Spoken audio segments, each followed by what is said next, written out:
Takže zdravím lidi, já jsem Vojta a já vás vítám u dnešního videa. Dnešní video bude tutoriál na tom, jak stříhat video v Sony Vegas. Ukážeme si dneska ty základy a pak si můžeme ukázat třeba v dalších dílech, jak použít green screen a klíčování barev a takhle. Stačí napsat do komentářů a dát nějaké ty lajky, takže začneme. Nejprve si sem přetáhneme nějaké to video, takže my si sem dáme třeba z unboxingu na mikrofon, yes, a úplně ta nejzákladnější věc. Musíme nějak provést střih, takže když chceme provést střih, tak si musíme nejprve něco zapnout. Máme popfiltr nasazený. A když vlastně chceme provést střih, tak zmačkneme klávesu S. Když dáme klávesu S, tak se nám to takhle tady tyhle dvě části rozdělí. A když chceme dát vlastně tu druhou část střihu, na mikrofonu se zmáčkneme a chceme třeba tady tohle vystřihnout. Tak zase dáme S a máme tady tři části. Tu první, kterou chceme, tu prostřední, kterou nechceme a tady tu konečnou, kterou chceme. Takže vezmeme tady, klikneme pravým tlačítkem a najdeme si tlačítko Delete. Takhle to vystřihneme. Takže teďka nám tady bude chybět ta část, takže bude takový střih. Máme popfiltr nasazený, můžeme se jít podívat. Takže takhle se udělá střih. Jednoduchá věc. Dále si ukážeme, jak zrychlit nebo zpomalit video. Když chceme něco zpomalit, tak si dáme třeba, co budeme chtít tady a odstřihneme si to od ostatního. Tady takhle si chytneme tady ten kraj a zmačkneme CTRL. A tímhle s tím takhle zpomalujeme, že zmačkneme CTRL a táhneme myší doprava a tím uděláme tohle. Držák. A když zase něco chceme zrychlit, tak zase to zmačkneme CTRL a taháme doleva. Takhle to zrychlíme. Takže teďka to může být třeba takhle. Držák. Takhle. Drží. Teďka musíme trošku. Dále si ukážeme, jak sem vůbec udělat třeba, když chceme dát text, tak jak sem dáme ten text. Dáme si Insert New Video Track a pak si vezmeme třeba, že sem chceme dát obrázek. Tady mám Fallouta 4, tak si ho dáme sem, takhle nahoru. Vždycky musíme dát takhle, Insert New Video Track. Insert New Video Track. Klikneme pravým a Insert New Video Track.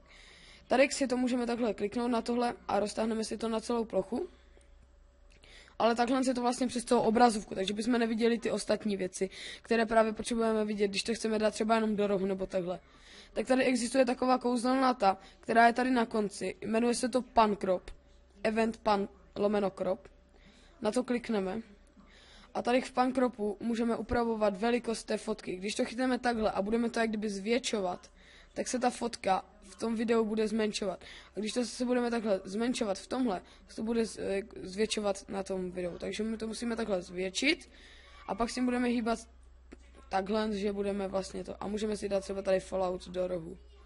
Obrázek. Úplně jednoduché. To je práce s Pan Cropem. Můžete tady dále používat jako jiné věci a teďka nám to takhle bude tam budeme mít obrázek z Falloutu. A můžete si tam dát cokoliv. Prostě vždycky jenom kliknete, vložit novou videotrack a tady si nahoru nad to hodíte to, Pan Crop, zmenšit, zvětšit. A dále si ukážeme, jak místo třeba obrázku, který jsme tady dali teďka, tam dát video, které tam poběží. Je to úplně to stejné. Vezmeme video nějaké jiné, které tady najdeme, třeba tady tohle, a dáme si ho zase sem nahoru. Takhle bychom zase viděli jenom tady tuhle část a ne tu spodní. Takže zase klikneme na Pan Crop a v tom Pan Cropu si to zvětšíme. Takhle. A video si dáme třeba do rohu. Takhle jednoduše. A teďka to máme takhle, že když to zapneme. Takže tady máme mikrofon s popfiltrem, jak jsme to nasazovali, takže si pěkně dořezal. A jdou nám tam dvoje videa. Takže takhle si vlastně dá video přes video. Dále si ukážeme, jak stišit třeba, když chceme dát hudbu do videa. Je to úplně lehké. Najdeme si nějakou tu hudbu. Třeba tady k Ahrix Nova. Dáme si to, tady tohle se to musí dát. Takhle. A vždycky se musí dát zase Insert New Audio Track. A na ten audio track se hodí tady tahle písnička. Takhle, tak se tady dává písnička do tady tohohle. A protože ono to většinou zní takhle. Tady tenhle mikrofon, i když to je tak těžké jak Behringer. takže to tak strašně ječí. A tu hudbu si stišíme takhle. Tady nahoře je takové gain is 0,0 decibelů. Takže si to chytneme a jedeme s tím takhle dolů. Až si dáme třeba, nejlepší je to dávat na těch minus 20 něco. Takhle. Třeba, ale mělo by to udržet, tak uvidíme. Tady jak je zase reduktor, nebudeme potřebovat. Takže jak můžete vidět, takhle to funguje.